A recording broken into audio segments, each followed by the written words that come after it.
Good afternoon. I see that we've got Dylan and Scott joining us today and probably some more people to the Open Minds Executive Web Forum. My name is Christy Hoskinson. I want to welcome you guys today. I'm the General Manager for Open Minds Market Intelligence Services.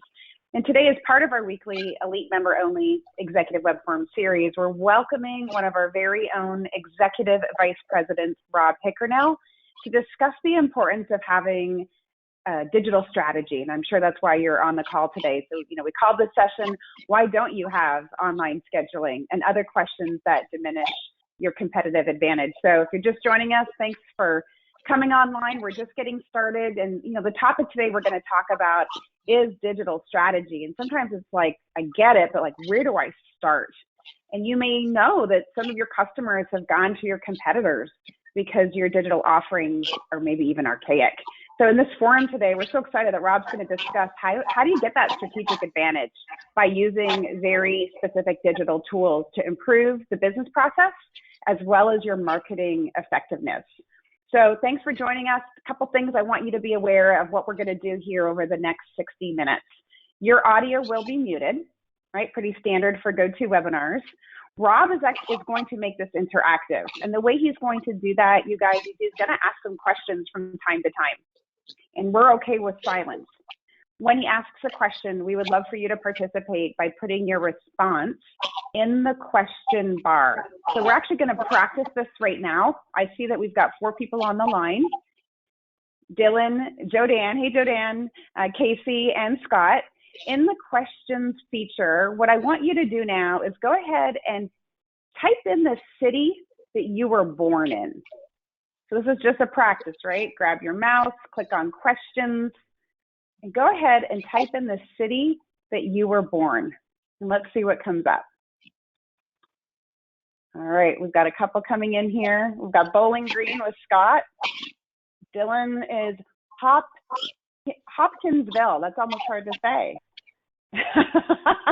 Jodan's asking if we're going to steal his identity. Is this a security question hack? Not at all. I probably should have thought of something different, but that's a good one.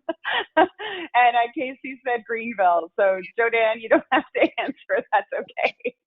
No worries there.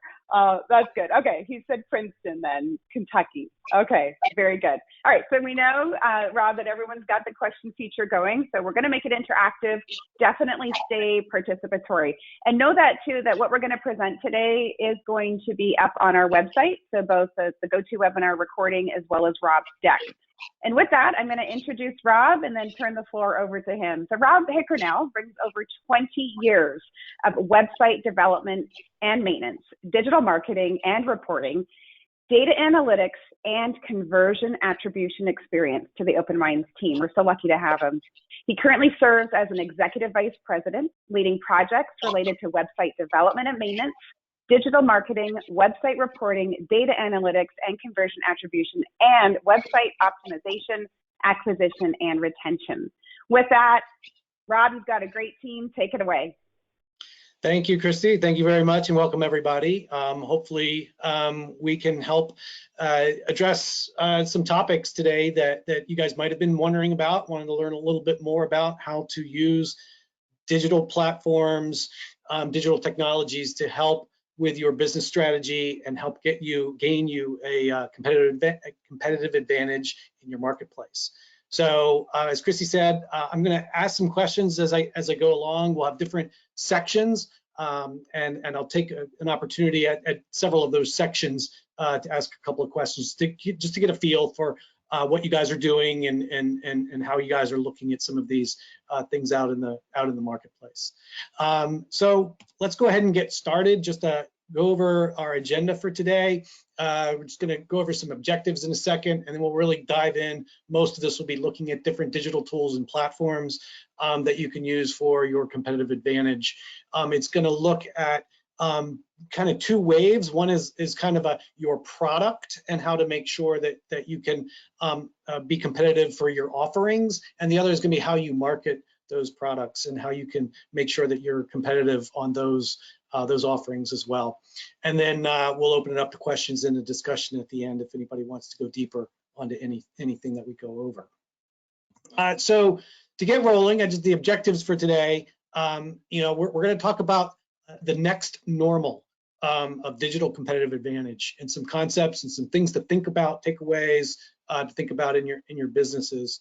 We're going to learn about some digital technologies that can help you create a digital competitive advantage, and then we're going to talk about some marketing channels that you could take advantage of, again, to make sure that your consumers are finding you instead of your competitors. But first, I thought I'd kind of look at what is digital competitive advantage, because there's this notion of competitive advantage out there.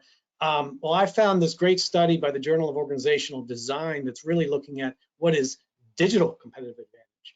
And it's really because the digitalization of products and services over the last 10 plus years is really changing how people look at what is a competitive advantage and what is not. Everything is online, everything is digitized, every service, every product offering, everybody's always on their mobile devices. You've got a computer in your pocket, so everything is becoming digitized. So what they found was that firms can gain a competitive advantage through two different things that really resonated to me when I was putting this presentation together. One is actively shaping and participating in the digital environment that you're in. So there'll be a lot of talk. We'll talk about how to participate with your consumers online. And then using available platforms, software as a service offerings to really utilize this interconnectedness that we're all part of. So we'll get into some examples, but it's really using third parties, using platforms that exist to help you create the competitive advantage. Not a lot of us are going to go out and build our own analytics package for our websites, but we will use a third party's analytics package to help us find these nuggets of information about our products and services and our competitors, and then we can start thinking about how do we turn data into a competitive advantage.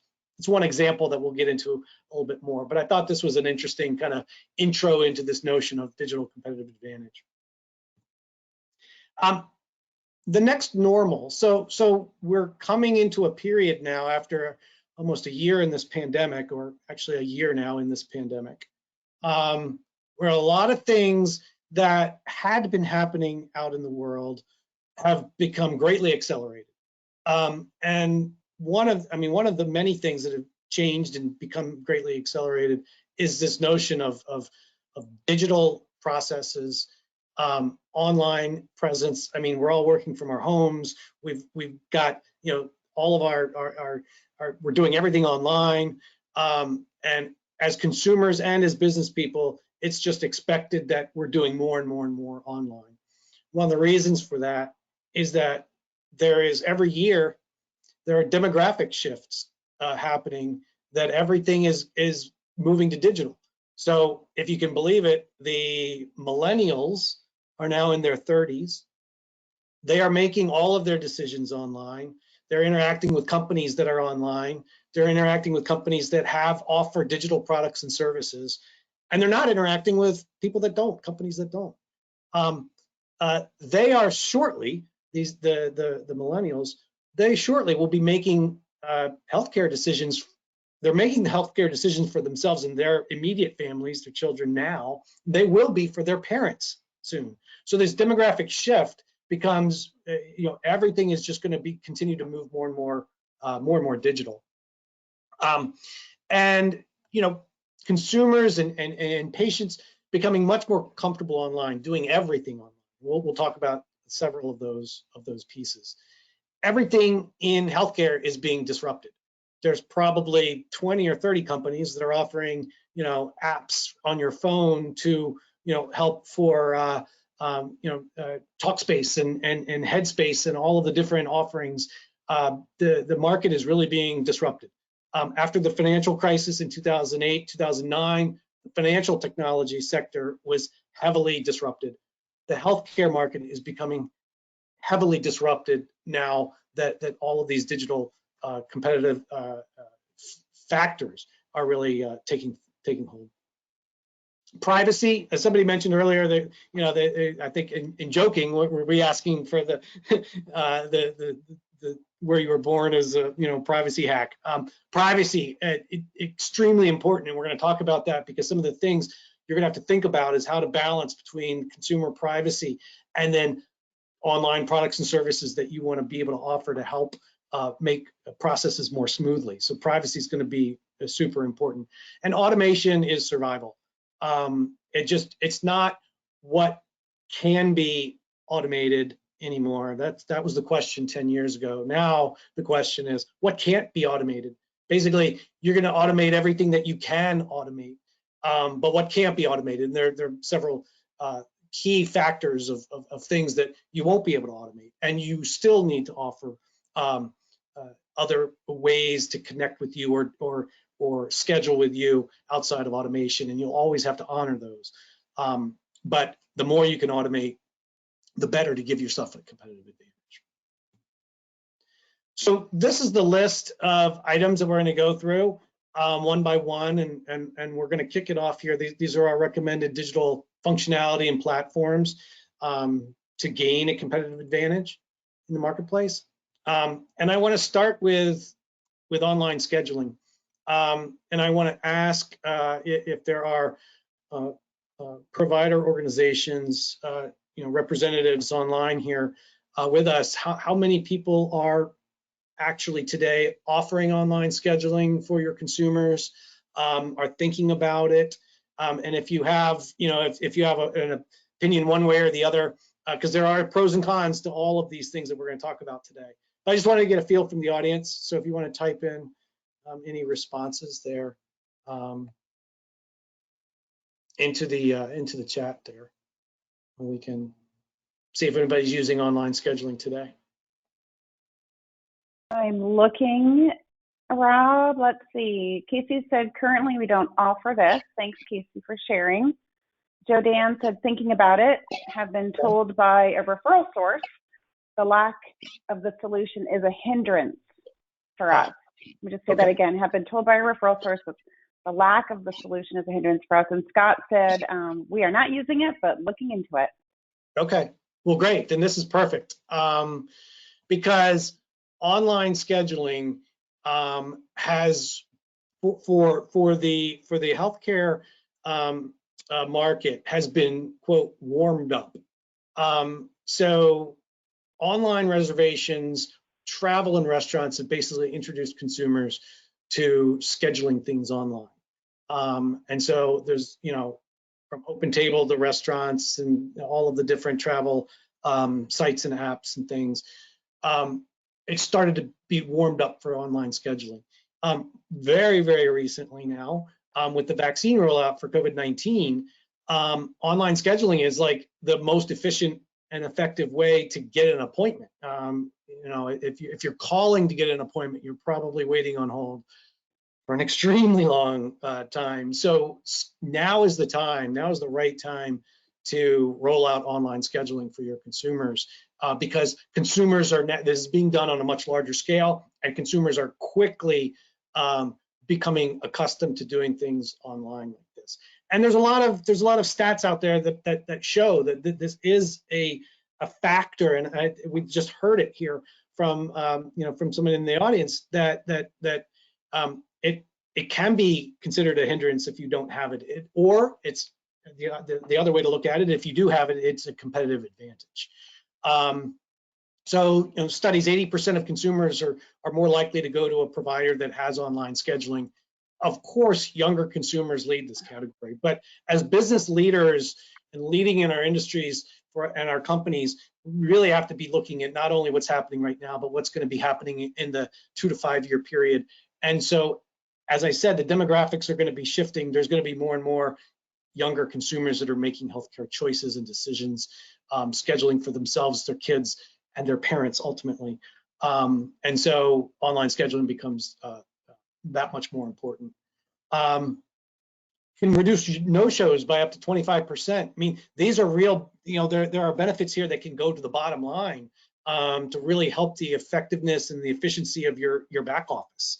Texting and email reminders can really help in a world now where everybody's tied to their phones. Everybody is so disjointed and so just attention spans are short, and we're overscheduled. You know, we really are overscheduled from taking the kids to soccer practice, to doing this, doing that, work demands, and it would be easy. I know I forget all the time of different appointments that I might have, but a quick text message will quickly remind you, because you get it right there if you're holding your phone all the time. So, so those things, those are some online scheduling stats there. I do add here an important factor is you do always need to make sure that you've got a real person option for those consumers that prefer that method. And that'll get to a privacy concern where some people might not be interested in doing this online, and that's okay. What I'm trying to impart is we want to make sure that you have the option for those that want to do it, that are attracted to it, that want to do online scheduling, that you have that capability. For someone that's not comfortable, whether it's privacy, they just don't, they don't get online, they don't use the internet, or they're just not comfortable on navigating and entering, things into things, into fields. A live phone scheduling would certainly be appropriate to keep that for those people. So some best practices and really some business impacts here as we talk about online scheduling. Real time, it's got to be real time. You got to be able to get, not only the back end has to be able to show the availability of the doctors or the what you have available for appointments, but also to connect that to the consumer, and so they can make these choices and then book it in real time and know that, okay, I do have that 1:15 appointment, as opposed to somebody else that might be also scheduling at the same time. You've got to take that off the books, right? It's got to be real time.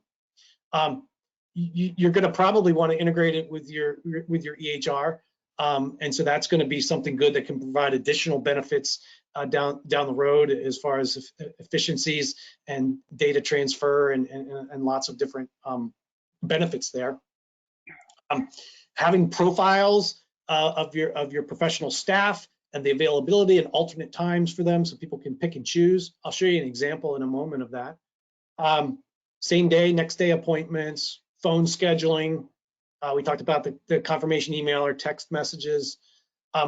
One key stat that I found in this research is that it takes 8 minutes for a phone appointment to be scheduled, and that's because we've got short staff, we've got a lot of people calling in. We got to put people on hold for maybe a minute or two. They got to take the information. They have to repeat it to make sure that we're doing everything correct.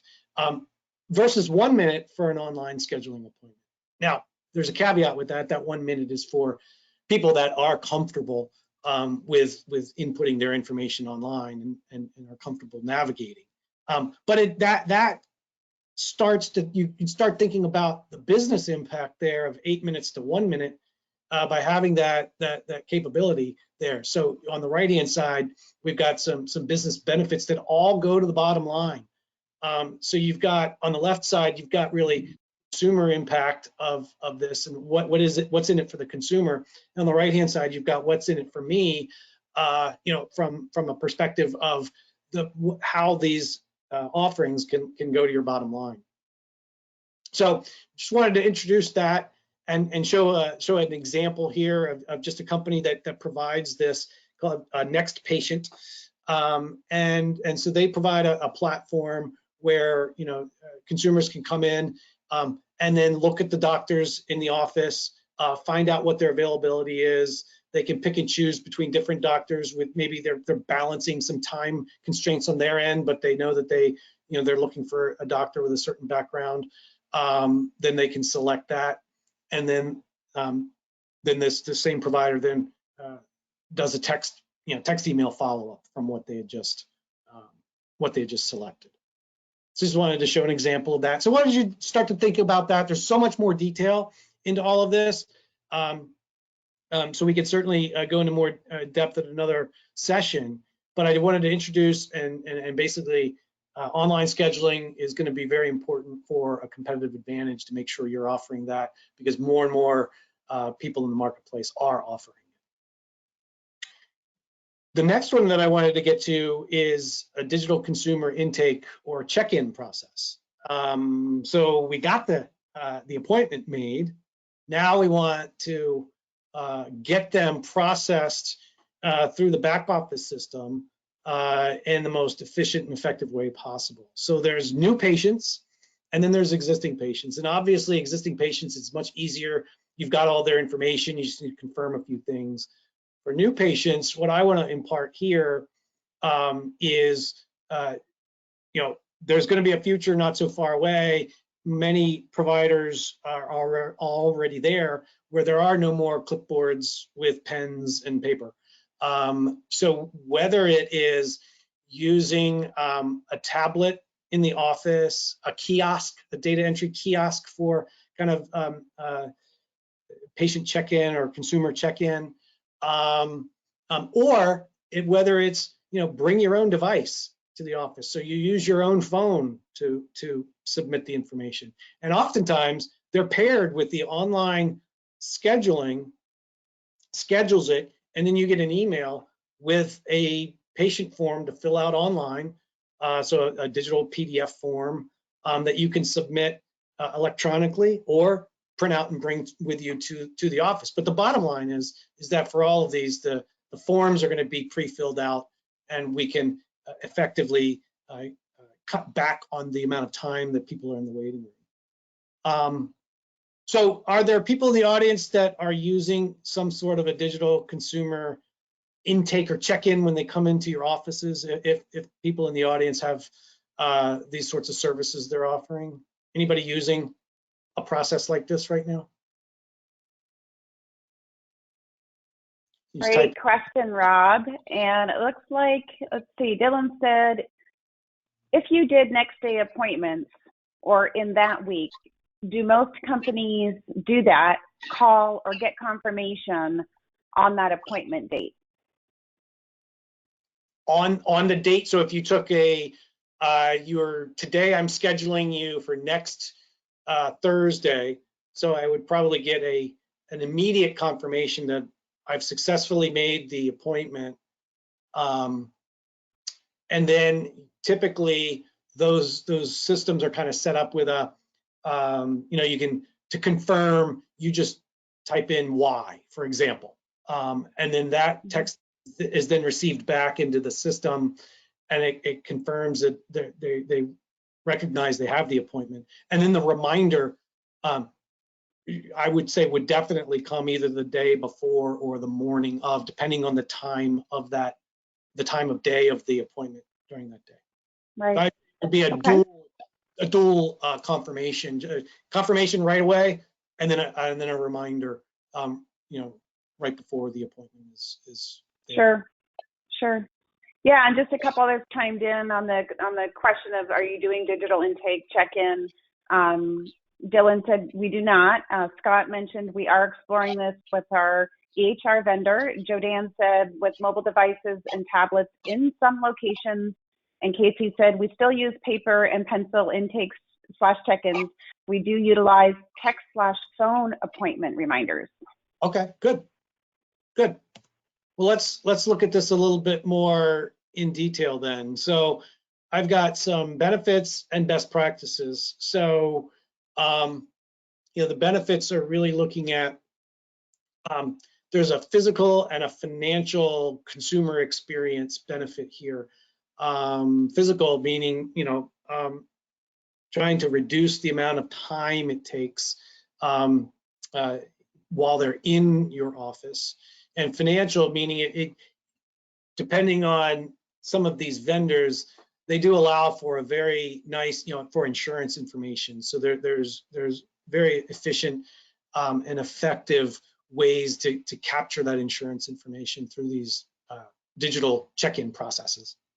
The improved efficiency of your office staff, again, Now, there's probably a learning curve here, as all of these sort of technologies will have a learning curve. So your office staff would have to be fully aware and trained on how the consumer would check in and and how they would do it, the types of data. But over time, that should work its way into a much better efficiency of office staff to either have them working on other things in the office, or reallocate some of those expenses.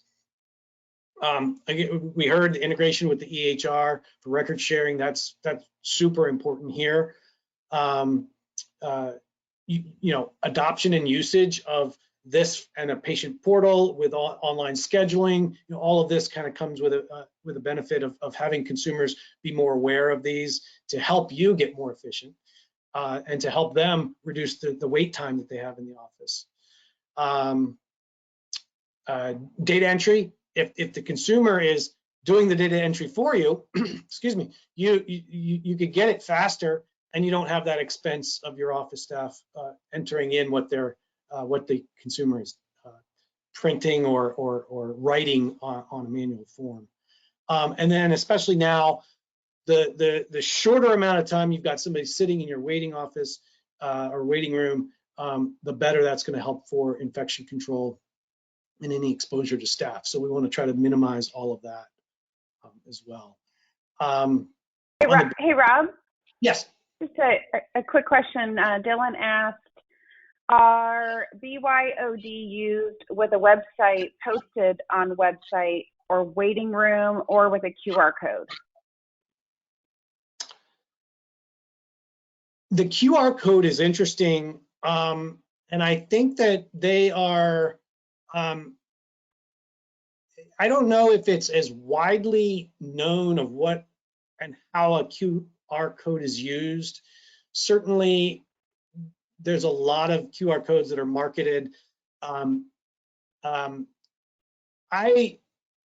think my opinion is on QR codes to offer it, but also offer the ability to actually, click on a link to get to the web page or the app page that is going to collect this data. For those of you that don't know, a QR code is one of those squiggly little strange looking computer language little squares that have been much more popular over the last year in restaurants, as people go to restaurants to access a menu instead of getting a menu from the waiter. A lot of times you now get them and you go on your phone and you just hover over with your camera, and you don't even have to take a picture. The camera reads that this is a QR code and it brings up a web page.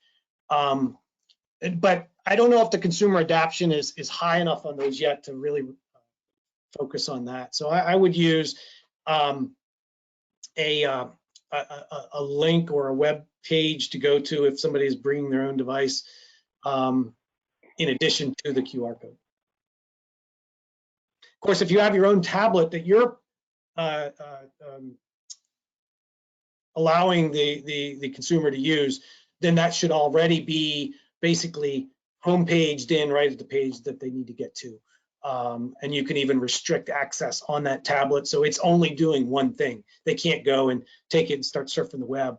They're only going to be able to go to that one page. So hope that answered the question. So the best practices, easy, simple process.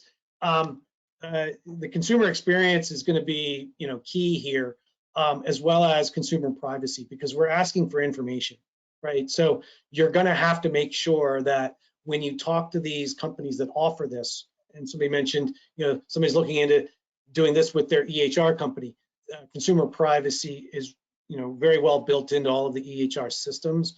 So, but that is super important, because you're not going to get people to do this if they are worried about where their data is going. So that's an extremely important factor there. Hey, Rob.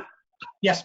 You think this is the best audience ever. We're getting questions as you're speaking. This is awesome. Great. Scott has asked, how successful are those organizations that allow clients to check in via a text message when they arrive at a location or from home?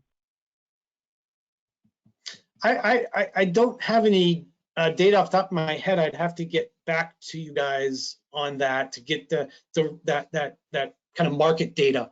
So I don't know exactly how to. My opinion would be that you know, in a world where where people are needing to understand and confirm that schedule, that appointment has been made, and to remember that would be a kind of a best practice to do. Now, I don't have, you know, that empirical data right off the top of my head, but my opinion would be yes, that's something that should definitely be done. Okay.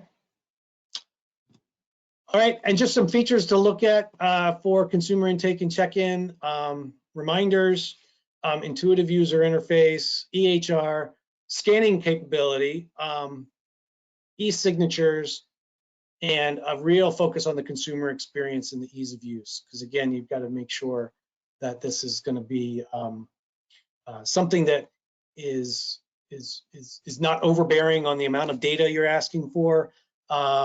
And not difficult to navigate through. So that will be very important to get the adoption that you're going to want. And here's just an example, also from Next Patient, where you're checking in Jane, and you're on the step of insurance, and the app here that they're using is just going to you're going to take a photo of the front of your insurance card, and then it's going to save that and process it through the system. So again, you're kind of doing this efficiently. This can be done, you know, this can be done before the person is in the office, and then you don't have to have the person behind the desk at your office, you know, make a copy of the insurance card. Okay. So another one here, customer service bots and virtual assistants. So I think that everybody has had probably a good experience and a bad experience with chatbots. So there's going to be a lot of people out there. Let me just ask, like, who likes chatbots and who hates chatbots? Because there's going to be a wide opinion. And while they're answering that question, I just want to mention Joe Dan wrote, we've seen a lot of this kind of thing in the broader consumer space. Restaurants use these types of technologies for mobile reservations, check-ins, QR code menu, tableside. Interested to see how we can find that same sweet spot for our work. So that's an interesting comment. Thanks, Joe Dan. And then in terms of chatbots, we've got the word hate from Joe Dan. We've got Scott loves chatbots. There you go. There's a polarized response. Casey said not a fan. And Dylan said, I don't really like chatbots normally. So across the spectrum. Yep. Yeah. Well, that's pretty much you know, what a lot of the research shows. And so it really comes down to if you want to offer a simple way to be able to engage with customers for simple things, this could be a very effective way and cost-effective way to offload some of that from either phone calls or emails or questions in the office themselves. But it is not for everything and is not for everybody. But I wanted to bring it up here because I think that there are ways to kind of use selected automation here to create a strategic advantage. Frequently asked questions can be, and this is probably the best thing to automate and to make into a customer service bot or a virtual assistant, is to try to offload, you know, hours of operation, directions, basic navigational, you know, website navigation. How do I do this on your website? Product service, basic questions off to a kind of a customer service chatbot to try to help offset some of the phone calls that come into the office, where you can allow some of those to focus on the people in need, reduce your hold times for people that want to make a phone schedule for the appointment as opposed to online, like we talked about. So it's really coming up with a way not to fully automate, but to come up with what in your business can be kind of offset here, and then use that to create a competitive advantage in other areas. So you're basically using a piece of automation to help improve some efficiencies that can then be used to go create a competitive advantage there. And then that would come up in lower costs, creating strategic value of having staff focus on other aspects of the consumer experience, whether they're in your office or on your website. So some benefits, can provide answers quickly and efficiently. Again, it's not every answer. You're not going to be able to answer medical questions on this, and I'm not really advising that at all. This is really more the office type of questions, more administrative questions to offset those. So schedule appointments, track consumers. You can track consumers' care to reduce readmissions because you've got record of what they're asking here. Alerts and notifications. So there's different. You can update medical records, and then you're able to have through this. You can also alert, members of your staff of if somebody comes to the chatbot with something very urgent. There should be a process built into the bot that automatically gets them over to somebody that can immediately address their needs and their questions. So, a couple of examples here. You guys again have all, I'm sure, seeing these, but they go from anywhere from helping schedule an appointment to getting some products and services information. So depending on your type of provider organization, if you're offering products and services to other healthcare providers, this would be a great opportunity, a great way to try to use this even in a lead gen campaign. You could get some leads off of things like this. Or if you're a provider organization, you can try to have some of this to try to get people to engage with basic questions about your products and services, offload that, and then get them off to another channel that can better address much more detailed questions by, if your answer bot can't answer the question, the answer should be you give them a phone number and they can, to call us, or we'll call you. Okay, but it's not for everybody, and I totally hear that a lot of people don't like these, but these could be a way to try to offload some things. So I would think about it in your digital offerings as to what types of information could you offset and get a virtual assistant to help answer for your consumers. So I want to switch a little bit here into kind of some marketing related areas, digital marketing related areas to help create a digital advantage for your business. So I bring up Google My Business because I think it's an underused, we'll see from the audience here, but I think it's an underused strategic tool that is free. It's not like buying an ad from Google. You do have to certify that you're the owner of the business, and there's a process to go through. But how many people are familiar with Google My Business as a service that Google offers?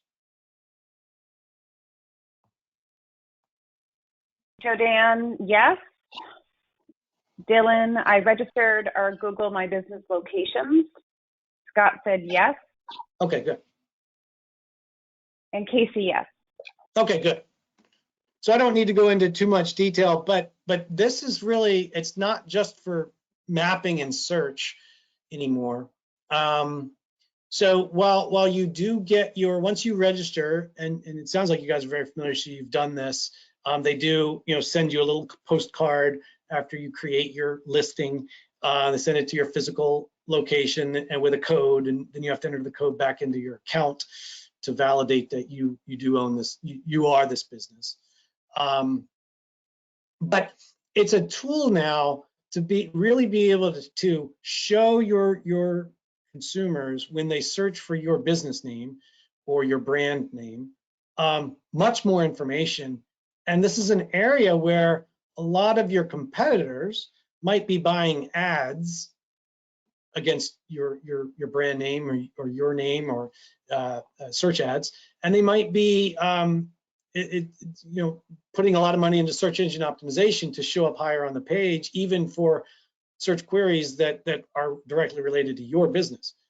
So this is a way that as the quote owner of your business, you can claim that space to show customer ratings and reviews, images, pictures. You can integrate with Facebook. It'll show how many reviews you have on Facebook, for example. You can showcase your products and services. You can message in real time. So people Googling your business, if you had a snowstorm and you had to close your office early, you can update your Google My Business page. It'll automatically update for anybody Googling your business. They'll know that you're now closed instead of when you would normally be open. So you can really use it. It's easy to set up, easy to use, and you can really stand apart from your competitors by doing this. This is just an example here of a company that did this. It's a picture. Just on the left there is kind of your account page where you're setting it up, and on the right there is what Google shows to people on search results pages when they search for this design company. So a lot of information. The real estate is extremely valuable. Eyes tend to go right towards it because it looks different than just regular links in a search page. So it's a real tool to use. I'm glad everybody's using it. And I would say to continue to use it and keep it updated, and use it to communicate with people. And for anybody that gets reviews, respond to negative reviews, and as well as good reviews. That's very important out in the virtual world, is to actually respond and engage with your consumers. So I'm going to move on. The next area, digital analytics platforms. So let me just ask a question. How many people use some sort of, doesn't have to be Google, but some sort of digital analytics package to look at your website or your app metrics? All right, I have a dog in the background, full disclosure. Dylan said, we do. I think Jake's also saying that he does as well. Jake would be the dog. Let's see, who else is going to chime in? Google Analytics. Might just be Dylan. Okay.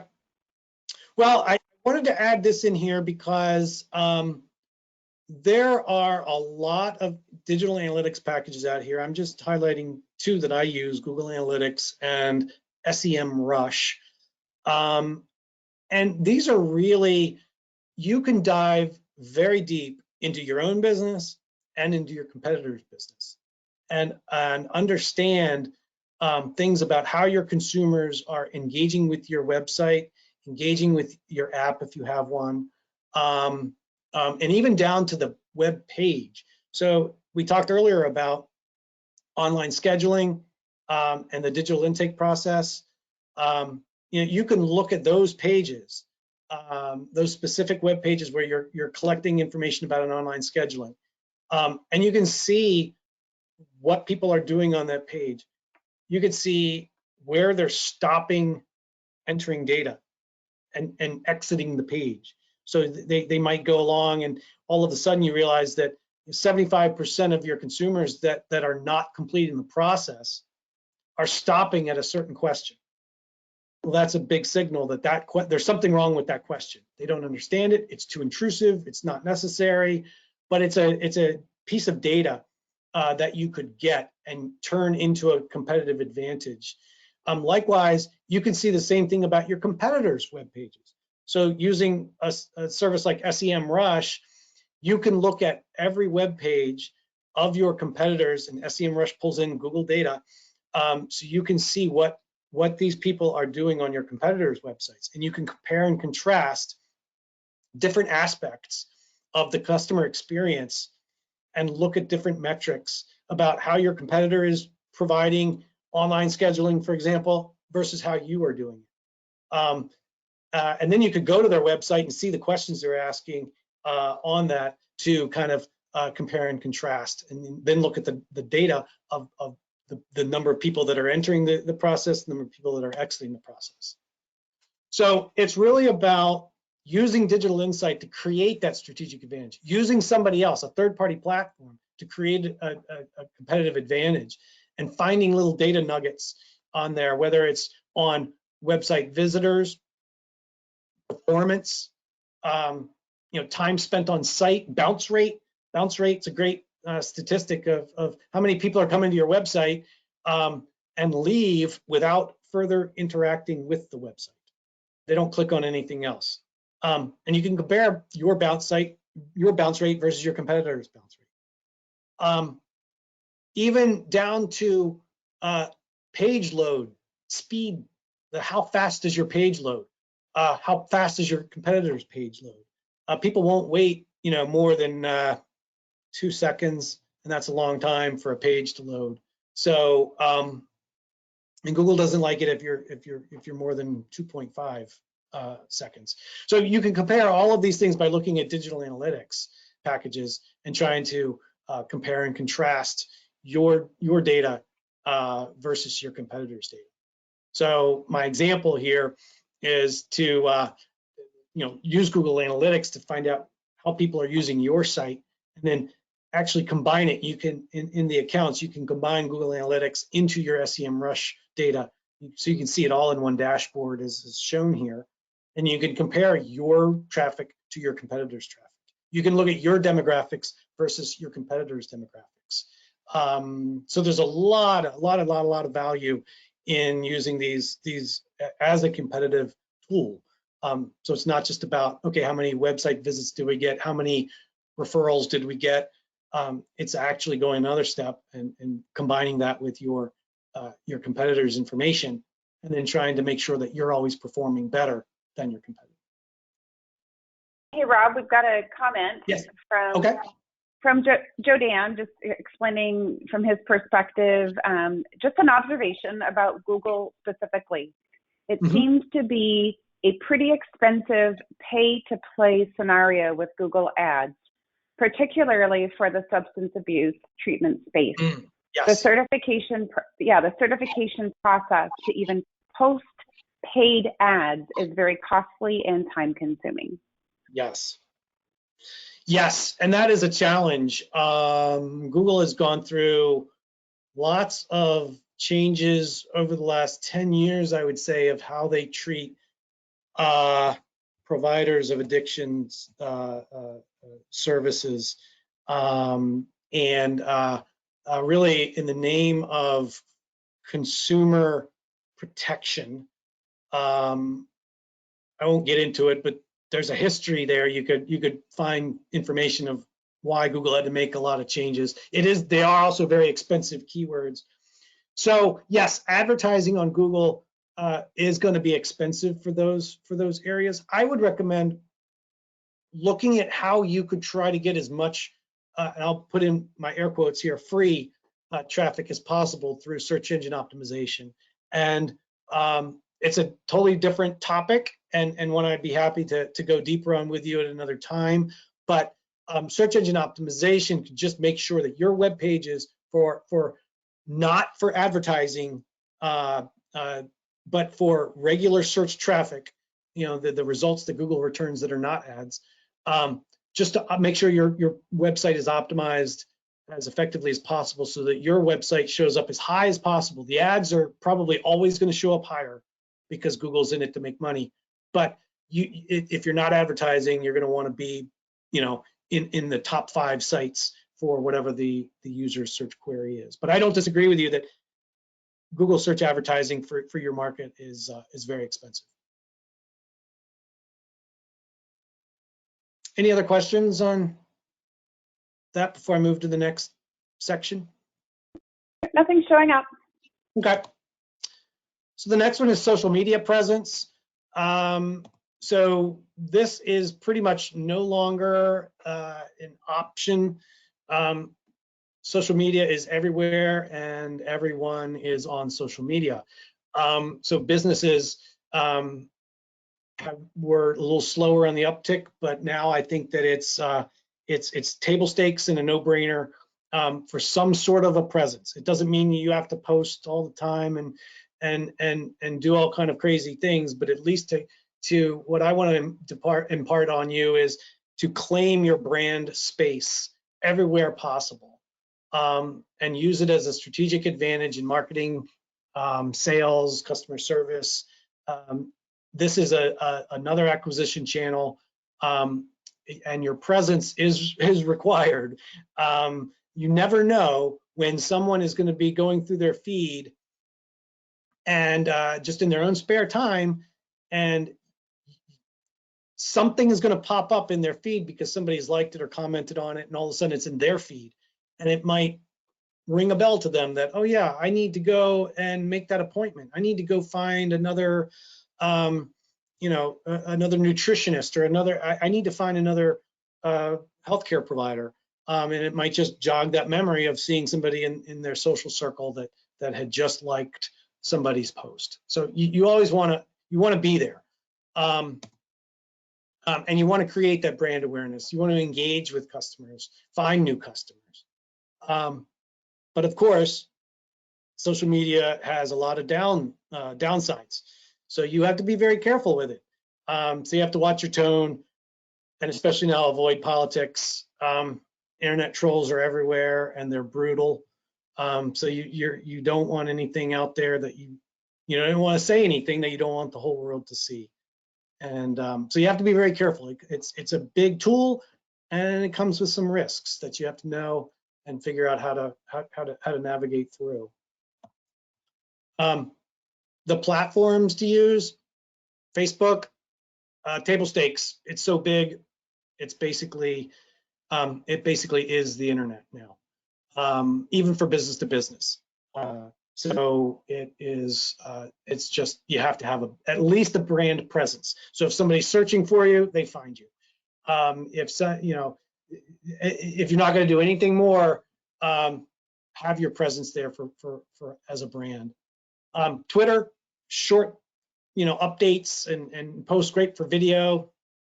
LinkedIn, the business to business, so you could post especially if you're a business to business provider in this marketplace in healthcare. That's a great place for leads and sales opportunities. Instagram used to be the hip new thing. Now is maturing. Facebook owns it. Also best for images and videos, expanding very massively thanks to Facebook. But it is a distinct channel that's now growing for business to business use. And then YouTube. I don't want anybody to forget about YouTube.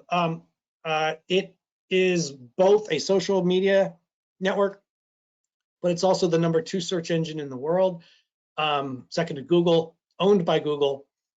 So to have a presence in YouTube, whether it's even if it's just you put out an intro video that kind of introduces your staff and your practice, your office, to have the brand presence on YouTube, very important, because you're probably getting search queries in YouTube, and you might not be showing anything if you don't have anything posted to it. So it's a very powerful tool.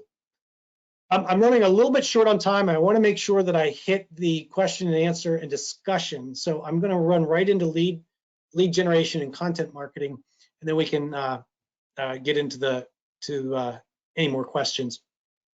So this is the last section of these digital competitive advantage areas, and I just wanted to mention this because there's a lot of focus now on using content to create business. And so content marketing is really not just, or content is not just for reading anymore, listening or viewing. It's actually being used to generate business. So creating content that will help you further market your products and services. White papers, videos, infographics, even tools that can be utilized by consumers in your marketplace, and offer them as free. So it's free content, but these are all basically produced to help drive additional leads or interest in your products and services. Creating an email list of people that are interested in you. Creating what are called click funnels to drive leads down the funnel from you're at the top of the funnel, you're just starting to be interested in something, down to you're ready to make a decision at the bottom of the funnel. Upselling, and then making content as a key marketing message for your business. And you can really drive competitive advantage there, because I don't think enough companies are doing this and utilizing this and producing their own content at a cost to themselves, but using it to drive business. So the example here is to create a research project, research paper, white paper, or an ebook, kind of in your area of whether it's a study you guys are doing or information you want to impart on potential consumers that are going to help them. You might partner with somebody to produce this, but then you market this white paper across your email lists and social media as a sample of the type of business that you guys provide, or the types of products and services that you can offer. And so it's free to download, but then you collect information about that person that is interested, and then you add them to a promotional email list. So there's a couple of examples here, of screenshots that I took here on the bottom. So somebody wrote 5 strategies for building a better digital patient journey. Download the free ebook, right? So you get a free ebook. So I'm a healthcare provider. I'm interested in this digital patient journey. I get an ebook. In this case, it was like 5 or 7 pages of information. But then this company that offered this got a lead and got my email address, and they can follow up with me. And so you're using this content that you're creating as this lead tool. Same thing with the other screenshot there on AI adoption. So just wanted to offer some ideas out there of how you could do that from a content marketing perspective. And just real quick, a couple of other things. Focus on the user experience. User experience is always going to drive you the best competitive advantage. You can easily look at compare your website to your closest competitor's website and find out how do we stack up. Is it hard for people to navigate? You can test with some consumers, but customer experience is extremely important. Learn from your competitors. Don't copy, but learn. You got to differentiate yourself. Test, and then make data-driven decisions. So all of the things that I mentioned today should be tested. Stick your toe in, see if it'll work for you. Does it work for your consumers? Do you get good results out of it? Is it valuable? And then look at that data that you can collect, and then start to make decisions from there. And then think about where you want your business to be, not where it is. So as business leaders, we need to think in the short to midterm, I think, 2 to 5 years. So you might be doing something now. Look at where the market's going to be in 5 years. Where do you want your products, your services, your company to be in 5 years? And then skate to where that puck is going in 5 years, and that will lead you to helping build that competitive advantage that you will experience in that 5 year period. So I wanted to turn it back over to you guys for any questions. I apologize for speeding through those last couple of sections there, but if you had any questions on anything that I went over, from the beginning of online scheduling all the way through the most recent one on content marketing, I'd love to take your questions or continue the discussion. I'll be looking here, Rob, see if anyone's going to submit a question. Give them a moment to do that. Sure. And for those of you on the line, Dylan, Jodan, Casey, and Scott, just remember, as an elite member, you have what's called a quick consult privilege. So if there's a specific topic that you want a 1-hour consultation with one of our internal consultants or people like Rob, Executive Vice President, just know that that's part of your elite membership package. And we do these with our members. Again, just reach out to us. We're happy to set up a quick consult for you. It could be something Rob talked about today and you'd just like more information on. I know that he would give an hour of his time to spend with you. So please keep that in mind. I'm not seeing any questions at this time, but team, hang with me here. I just want to do 2 shameless promotions before we hang up today. If you haven't heard, we've been sending out emails about our upcoming Technology and Analytics Institute. It is less than 2 weeks away. You can see on the slide, if you're still looking at the GoToWebinar, we've got some incredible keynotes coming with Kathleen McGrow and Lisa Marsh, and of course, Monica Off speaking.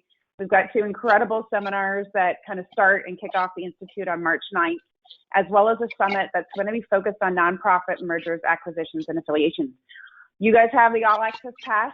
It's absolutely complimentary for you to register. You should have received some emails about that this week, and if not, please reach out to us. But a great 3-day virtual experience on technology and analytics.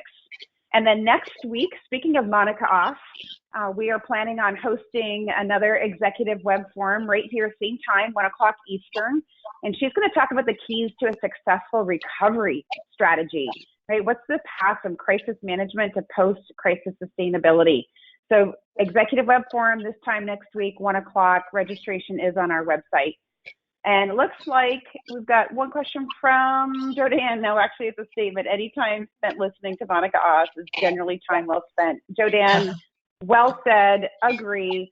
And yeah, let's take advantage of this one. So with that, I don't see any, wait, actually no, Dylan has one other question. Hold on. For appointment scheduling, do you know of any healthcare organizations using requests to make sure providers are available for the insurance they have? Is request, is that a service specifically, or? There's air quotes. There's air quotes around the word request. So meaning that are they requesting information from the insurance company, or requesting that the consumer give approval? I'm not sure if I understand the question. I'm sorry.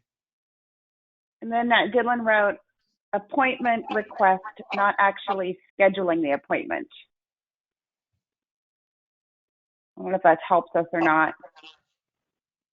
I'm not sure. I could certainly do some research on that specifically, though, if he wants to. Okay.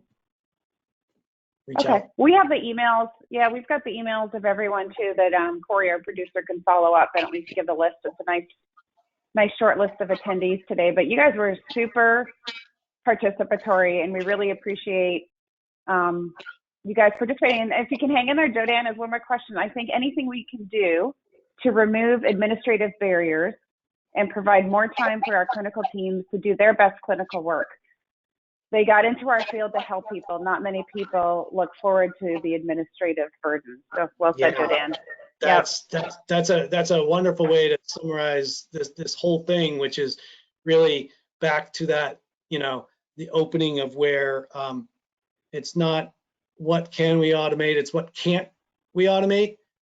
And I think you hit it right on the head. You can't automate that clinical side of what those people got into the business for. That's not what you can automate. So that should be the focus, and everything else should look to different ways to try to effectively and efficiently either automate it or provide some other way to alleviate that and get the staff there, the clinical staff, back to doing what they love and what they're best at. So I think that is a wonderful way to summarize this entire hour that we've had. So thank you. That's a great comment. Yeah. Great stuff, guys. Well, we hope to see you next week and the following week at our Technology and Analytics Institute. Thank you, Rob, and thank you, Corey, behind the scenes. This one's a wrap. Have a wonderful day. Bye-bye.